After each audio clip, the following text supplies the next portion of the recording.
तो गाइस आज chapter start करते हैं, डाइजेशन एंड अब्जॉर्प्शन। ठीक है, ये बहुत इम्पोर्टेंट टॉपिक है और इसमें से यार अप्रोक्स 3 या 4 क्वेश्चन हर बार आते हैं नीट में। ठीक है, तो देखो पहले हम देखते हैं डाइजेस्टिव सिस्टम क्या होता है। दिख रहा है ना, डाइजेस्टिव सिस्टम होता क्या है। और वैसे गाइज अब ये मानो आप वीडियो डेली आएगी, ठीक है ना, क्योंकि अब मुझे थोड़ा कॉलेज से रिलैक्स मिला है। पर अब मैं सोचूंगा कि हर रोज़ वीडियो डालूं और आपका मार्च के एंड तक तो नहीं, मार्च के मिड में आपका सिलेबस ही कंप्लीट हो जाए। ठीक है, देखो ये होती हैं डाइजेस्टिव सिस्टम, 2 टाइप्स के होते हैं, सबको पता है। कौन कौन से होते हैं? एक तो होता है एसोसिएटेड ग्लैंड, ठीक है, एसोसिएटेड ग्लैंड। और दूसरा कौन सा होता है? दूसरा होता है एलिमेंट्री कैनाल।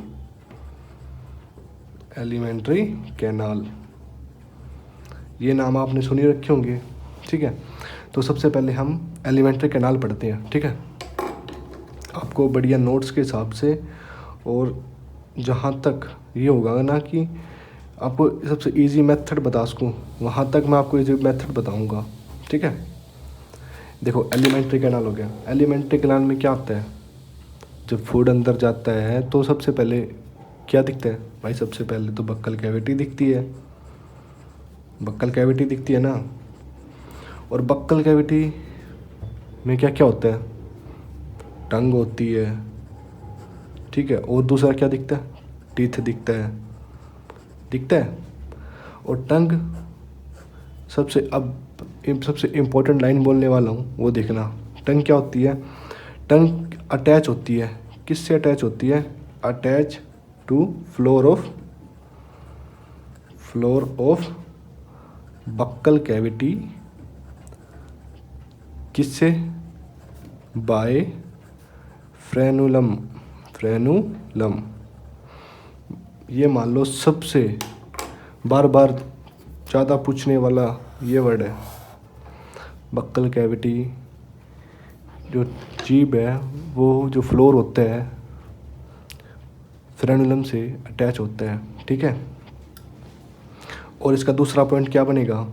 दूसरा पॉइंट जो इसका जीभ के ऊपर जो सरफेस होता है, अपर सरफेस, उस पर आपको देखा होगा कि छोटे छोटे स्मॉल वो दिखे होंगे।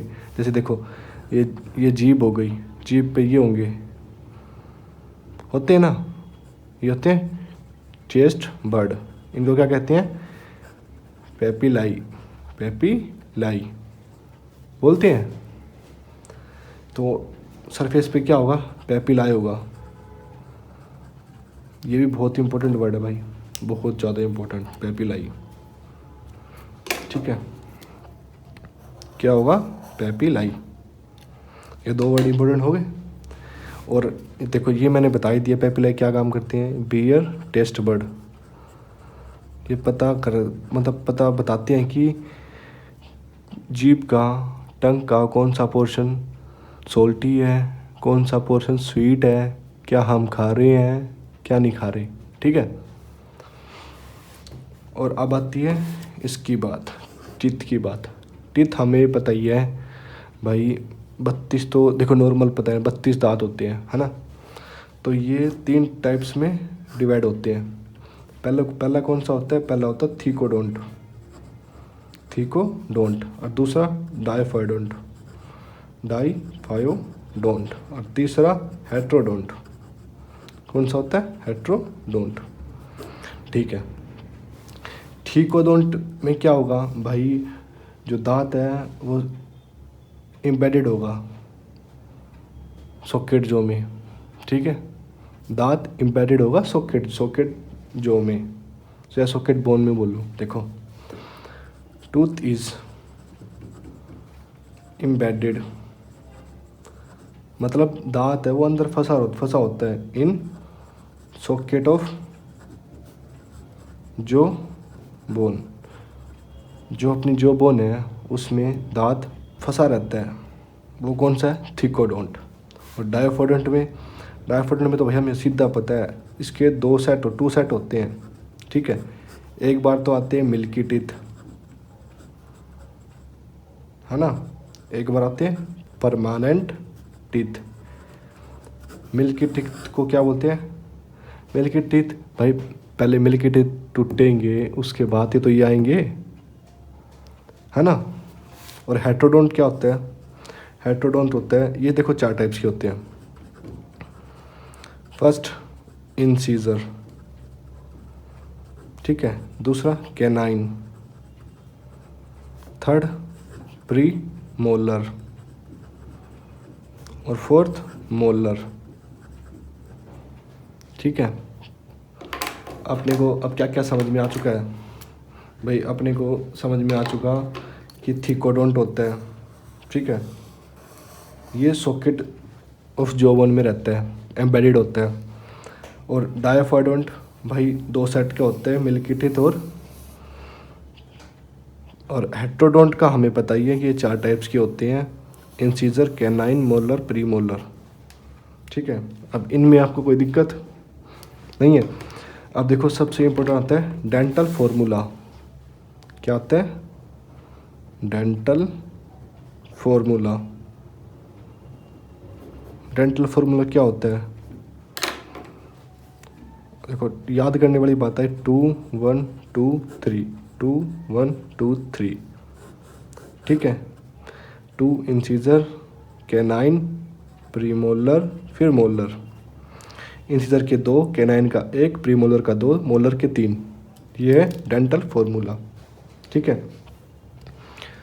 ये बात इतना समझ में आ चुका है? देखो मैं फिर से रिवाइज करवाता हूँ। डाइजेस्टिव सिस्टम होते हैं 2 ग्लैंड से मिलकर बना होता है, एसोसिएटेड ग्लैंड और एलिमेंट्री कैनाल से, ठीक है। एलिमेंट्री कैनाल में जो फूड है वो पहले कहा जाता है बक्कल कैविटी में। बक्कल कैविटी में जाते ही आपको क्या दिखता है? टंग और टीथ दिखती है। टंग क्या होता है? टंग अटैच होती है floor of buccal cavity by फ्रेनिलम।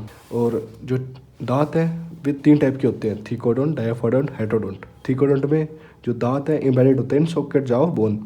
डायोफोडोंट में 2 सेट होते हैं, मिल्की टीथ और परमानेंट टीथ, ठीक है जी।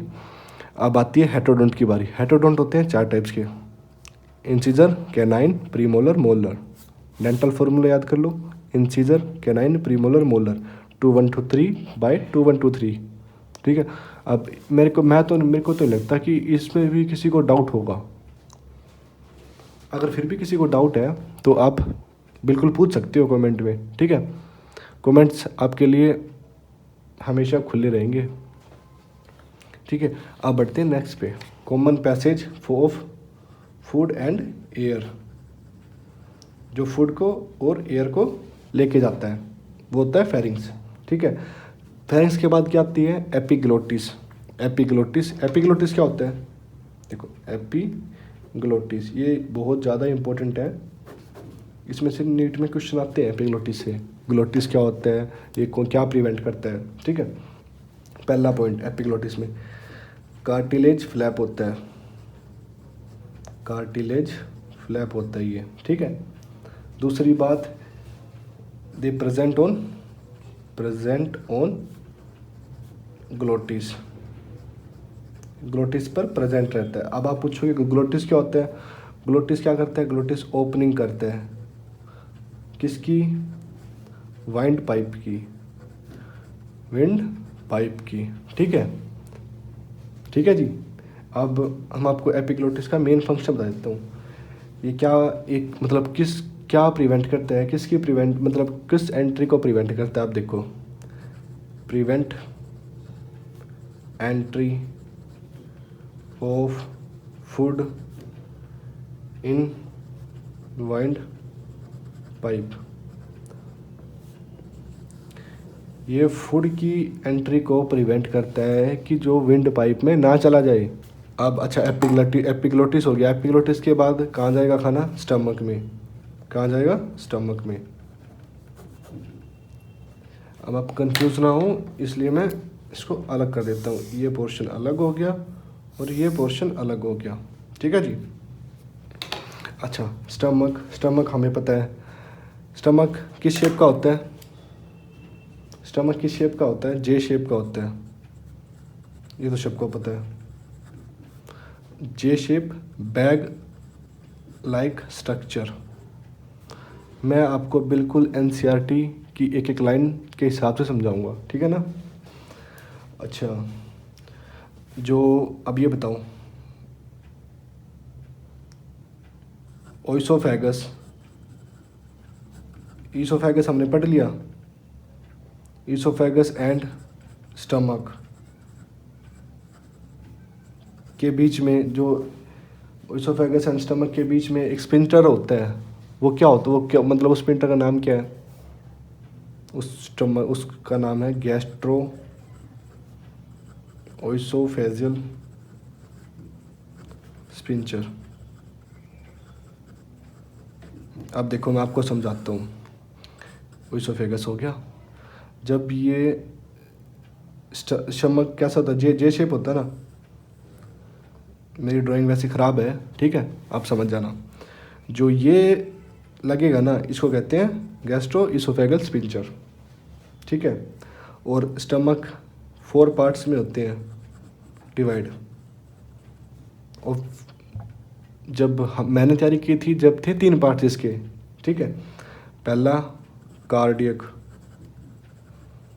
दूसरा फंडस, थर्ड बॉडी। मेरे टाइम में बॉडी नहीं था, बॉडी अब न्यू एनसीईआरटी में आया है पार्ट इसका, ठीक है। फोर्थ होता है पाइलोरिक, ठीक है जी। इतना समझ में आया? देखो मैं फिर से समझाता हूँ। फेरिंग्स होता है, फेरिंग्स क्या करता है भाई? फूड एंड एयर को लेके जाता है, ये फेरिंग्स का काम होता है। अच्छा, एपिग्लोटिस, एपिग्लोटिस क्या होता है? कार्टिलेज फ्लैप का बना होता है। प्रेजेंट ऑन ग्लोटिस, ग्लोटिस क्या होती है? ग्लोटिस की ओपनिंग होती है वाइंड पाइप में। और एपिग्लोटिस क्या कर, किसकी एंट्री को प्रिवेंट करता है? फूड प्रिवेंट करता है कि वो वाइंड पाइप में ना जाए, ठीक है। और स्टमक, जो स्टमक होता है वो जे शेप का होता है। ओइसोफेगस एंड स्टमक की जो स्पिंचर लगा होता है उसको गैस्ट्रो ओइसोफेजियल स्पिंचर कहते हैं, ठीक है। स्टमक 4 पार्ट्स में डिवाइड होता है, cardiac, fundus, body and pyloric. इसमें किसी को डाउट है? ठीक है जी, ठीक है। अब हम यहीं से स्टार्ट कर लेते हैं अपना नेक्स्ट वन। स्टमक हो गया। स्टमक के बाद क्या आता है भाई? स्टमक के बाद आता है स्मॉल इंटेस्टाइन। स्मॉल इंटेस्टाइन, यार आप देखो तो बता दिया करो कि आपको गलती कहाँ लग रही है, क्या नहीं लग रही, ठीक है। Small intestine. अच्छा, स्मॉल इंटेस्टाइन के देखो पार्ट होते हैं, 3 पार्ट में ये होती हैं। First duodenum, duodenum, second jejunum, third ileum, ठीक है जी। ड्यूडेनम, जेजेनम, इलियम, ये स्मॉल इंटेस्टाइन के 3 पार्ट होते हैं। ड्यूडेनम भाई सबको पता है सी शेप्ड होता है, ठीक है जी, सी शेप्ड होता है। और जेजेनम लॉन्ग मिडल पोर्शन होता है जेजेनम का, लॉन्ग मिडल पोर्शन, ठीक है। और इलियम के बारे में क्या लिखोगे? हाईली कोइल्ड होता है ये, हाईली कोइल्ड, ठीक है, यही है। और ये माथा देखो, स्टमक, ये स्टमक हो गया। स्टमक एंड स्मॉल इंटेस्टाइन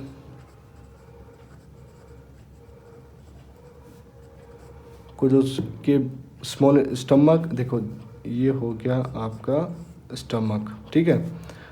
और ये हो गया स्मॉल इंटेस्टाइन, ये कार्डियक, ये फंडस, ये बॉडी पार्ट, ये पाइलोरिक। और जो यहाँ स्पिंचर लगता है उस स्पिंचर को क्या कहते हैं? पाइलोरिक स्पिंचर, ठीक है। इसको पाइलोरिक स्पिंचर क्यों कहते हैं? देखो यहाँ पर आपने स्टमक के तो पार्ट पढ़ लिए थे भाई, यहाँ होता है कार्डियक, यहाँ होता है फंडस, यहाँ होता है पाइलोरिक है, पाइलोरिक का ही स्पिंचर बनेगा ना, पाइलोरिक स्पिंचर, ठीक है जी, इतना किसी को डाउट हो? ठीक है, अब नेक्स्ट पार्ट पे बढ़े। हमने क्या क्या कर लिया? फायरिंग्स कर लिया, एपिग्लोटिस कर लिया, स्टमक कर लिया, स्टमक के बाद स्मॉल इंटेस्टाइन, स्मॉल इंटेस्टाइन के बाद लार्ज इंटेस्टाइन। ठीक है, लार्ज इंटेस्टाइन कितने टाइप की होती है? ये भी 3 टाइप की होती है। देखो, अब आता है large intestine. Large intestine, large intestine, large intestine में, लार्ज इंटेस्टाइन के भी 3 पार्ट होते हैं। देखो, first part caecum. Caecum, caecum क्या करता है? वर्मीफॉर्म अपेंडिक्स, वर्मीफॉर्म अपेंडिक्स को, जो वर्मीफॉर्म अपेंडिक्स है वो कहाँ से अराइज होती है? सीकम से अराइज होती है। ठीक है, और एक ब्लाइंड सैक होता है, ब्लाइंड सैक। देखो, हमने कभी किसी फैमिली के रिलेशन में कुछ ऐसा हुआ होगा कि इसको अपेंडिक्स हो रही है, अपेंडिक्स का पेन हो रहा है, तो अपेंडिक्स का पूरा नाम वर्मीफॉर्म अपेंडिक्स है। और इसके साथ में एक चीज़ लिखो, ये देखो, ये जो वर्मीफॉर्म अपेंडिक्स है ना, यहाँ पे लाइन मार के एक चीज़ लिख रहा हूँ, वेस्टिजियल ऑर्गन। क्या है जी ये?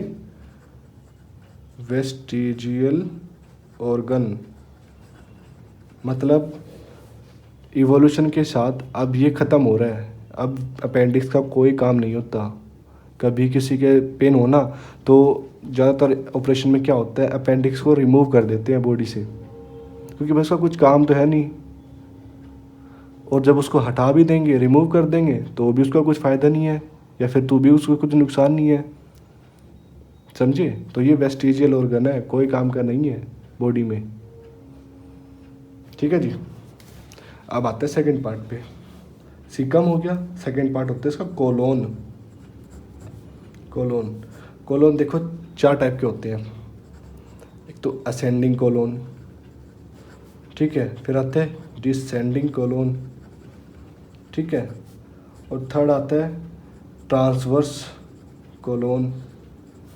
और अब नई एनसीईआरटी में ये वर्ड जोड़ दिया गया है, सिग्मोइड कोलोन। ये पहले नहीं था। ठीक है जी, ascending colon, descending colon, transverse, ये 3 थे, अब 4th जोड़ दिया है, सिग्मोइड कोलोन, एनसीईआरटी ने। ठीक है, अब इसका थर्ड पार्ट आता है रेक्टम। रेक्टम, रेक्टम के बारे में हम बाद में पढ़ेंगे, क्योंकि इससे ये रेक्टम बहुत डिसऑर्डर्स में काम आता है। ठीक है, डिसऑर्डर में काम आता है, इसको हम बाद में पढ़ेंगे। ठीक है, ठीक है, हमने फेरिंक्स कर लिया, एपिग्लोटिस कर लिया, उसमें ये पता चल गया कि कौन क्या ग्लोटिस होता है और एपिग्लोटिस में किसकी प्रिवेंट एंट्री करता है। ठीक है, और फिर हमने स्टमक कर लिया। स्टमक के हमने देखा कि भाई चार तो पार्ट होते हैं, उसकी शेप कौन सी होती है, और वो इसोफेगस एंड स्टमक से कौन सा स्पिंचर बनता है। ठीक है, फिर हम स्मॉल इंटेस्टाइन कर लिया। स्मॉल इंटेस्टाइन में हमने क्या देखा? स्मॉल इंटेस्टाइन में हमने देखा कि भाई कितने पार्ट में होता है। ठीक है, स्मॉल इंटेस्टाइन के बाद लार्ज इंटेस्टाइन में कर लिया। लार्ज इंटेस्टाइन हो गया। अब करते हैं एलिमेंट्री कैनाल की वॉल। ठीक है, wall of alimentary canal, wall of alimentary canal. ठीक है जी, जो एलिमेंट्री कैनाल की वॉल है वो क्या क्या है देखो। अब इसकी 4 लेयर से ये बना होता है। ठीक है, 1 2 3, 1 2 3 एंड 4। नीचे होगा ल्यूमन, ल्यूमन बाहर की होगी सिरोसा, फिर क्या होगा मस्कुलरिस, मस्कुलरिस, और थर्ड कौन सी होगी? थर्ड होगी म्यूकोसा। पहले सब म्यूकोसा आएगा, सब म्यूकोसा, फिर इसके बाद आएगा म्यूकोसा। ये आउटर, ये देखो सबसे बाहर की फिर उससे अंदर की, फिर उससे अंदर की, फिर सबसे इनर। ठीक है, और जो इनर है, इनर के अंदर क्या होता है, ल्यूमन। ये आपके एनसीईआरटी में नहीं है पर मैं बता रहा हूँ। ठीक है जी, अब इनको एक एक करके सब पढ़ते हैं क्या क्या होता है। सीरोसा क्या होता है, सब मस्कुलरिस, मस्कुलरिस, सब पढ़ते हैं। अब यहाँ से स्टार्ट करते हैं, एक बार लाइन खींच लेता हूँ। ठीक है जी, क्योंकि आपको फिर आसानी होगी पढ़ने में। सीरोसा आ रही है समझ में, सीरोसा। ठीक है जी, देखो सीरोसा भाई सबसे बड़ी बात, आउटर लेयर, ये हमने देख लिया, देख लिया आउटर लेयर होती है। और क्या होता है इसमें, मेड अप ऑफ थिन मेसोथीलियम, पतली मेसोथीलियम लेयर की बनी होती है ये सीरोसा। ठीक है जी, अब बात करते हैं मस्कुलरिस की। मस्क्यूलरिस, ठीक है, मस्कुलरिस क्या होता है, मस्कुलरिस के दो मतलब दो पार्ट में होती है मस्कुलरिस। एक तो होता है सर्कुलर, जिसको हम बोलते हैं इनर सर्कुलर, और दूसरा होता है आउटर लॉन्गिट्यूडनल। ठीक है, और ये किसकी बनी होती है, ये बनी होती है भाई made up of smooth muscle की। किसकी बनी होती है, स्मूथ मसल की। ठीक है जी, सीरोसा हो गया, मस्कुलरिस हो गया। अब करते हैं सब म्यूकोसा की बात। अब सब म्यूकोसा क्या होती है, देखो इसमें क्या क्या होता है। देखो इसमें देखो हमें पता है भाई नर्व्स होती है, इसमें लिम्फ होता है, प्लस में ब्लड वेसल, ये इनकी बनी होती है। ठीक है जी, नर्व्स की बनी होती है, लिम्फ प्लस में ब्लड वेसल की बनी होती है। ठीक है, मैं आपको बिल्कुल एनसीईआरटी की लाइन वाइज लाइन पढ़ा रहा हूँ, पर बिल्कुल इजी मेथड से, ताकि आपको समझ में आ जाए, क्योंकि अब टाइम कम है।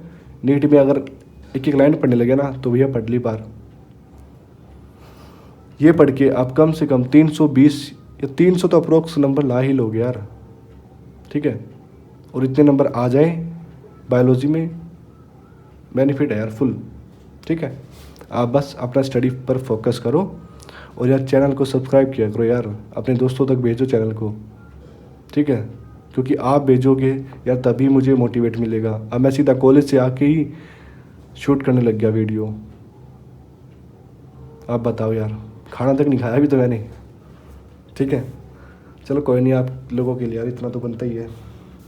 अब सब मुकोसा, देखो जो सब मुकोसा है उसमें एक ग्लैंड्स होती है। देखो लिख ही देता हूँ यार, सब मुकोसा ऑफ ड्यूडेनम हैव ग्लैंड्स। भाई बहुत ज़्यादा इम्पोर्टेंट, बहुत बहुत बहुत ज़्यादा,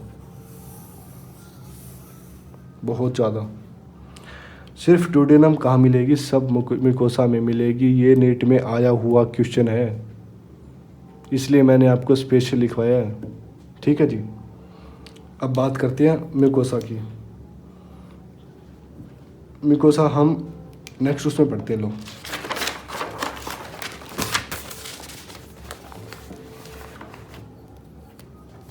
क्योंकि म्यूकोसा थोड़ा बड़ा है, इसको समझाने में टाइम लगेगा बढ़िया। म्यूकोसा, भाई म्यूकोसा इनर लेयर है, पता है ना, म्यूकोसा तो इनर लेयर है। और इसके बाद क्या आएगी, ल्यूमन। ठीक है जी, इसमें क्या होती है, फोल्डिंग्स होती है, दे फॉर्म फोल्डिंग्स, घुमावदार होती है। एक तो रोगियो की होती है, RUGAE रोगियो, एक होता है विलाई। अब रोगियो कहाँ होता है भाई, स्टमक में होता है, सबने पढ़ रखा है। ठीक है, और विलाई कहाँ होती है, विलाई स्मॉल इंटेस्टाइन में होगी, और कहाँ होगी, विलाई तो स्मॉल इंटेस्टाइन में होगी, रोगियो है वो स्टमक में होगा। ये वर्ड ऐसे हैं रुग्यू कहाँ होती है? स्टमक में होता है। विलाई स्मॉल इंटेस्टाइन में, ठीक है। और विलाई का एक और काम होता है, देखो ये और पढ़ो। जो विलाई है इनके पास कैपिलरीज होती है, दे हैव कैपिलरीज। और इनमें जो लार्ज लिम्फ वेसल होते हैं ना, उनको क्या कहते हैं? जिनमें लार्ज लिम्फ वेसल्स होती हैं उनको कहते हैं लैक्टियल, ठीक है जी। आपको इतना ही याद करना है म्यूकोसा में, ठीक है। वैसे म्यूकोसा में ग्लैंड्स भी होती है, देखो ये 3 टाइप्स की होती हैं। एक तो गोबलेट सेल, ये भाई पूछते हैं एमसीक्यू में, ज़रूर पूछते हैं यार, गोबलेट सेल। और दूसरी होती है गैस्ट्रिक ग्लैंड। और लास्ट क्या होती है? Crypts of Lieberkuhn. देखो गोबलेट सेल भाई कहाँ होता है? गोबलेट सेल क्या सीक्रेट करता है भाई? म्यूकस सीक्रेट करता है, पता है, सीक्रेट म्यूकस, ठीक है जी। और गैस्ट्रिक ग्लैंड स्टमक में होती है भाई, ठीक है जी। और क्रिप्स ऑफ लिबरकिन कहाँ होती है? बिटवीन बेस ऑफ विलाई, जो विलाई का जो बेस होगा ना वहाँ होगी क्रिप्स ऑफ लिबरकिन। यार आप ऐसे ही पढ़ना जैसे मैं पढ़ा रहा हूँ, ठीक है। इसको मतलब मेरे नोट्स पढ़ने के बाद आप एक बार एनसीईआरटी उठाना, उसको रीड करना, आपको एक एक लाइन समझ में आ जाएगी कि मैंने क्या क्या चीज़ पढ़ाई है आपको। आप बोलोगे भाई यार आपने तो सारा ही पढ़ा दिया शॉर्ट मेथड में।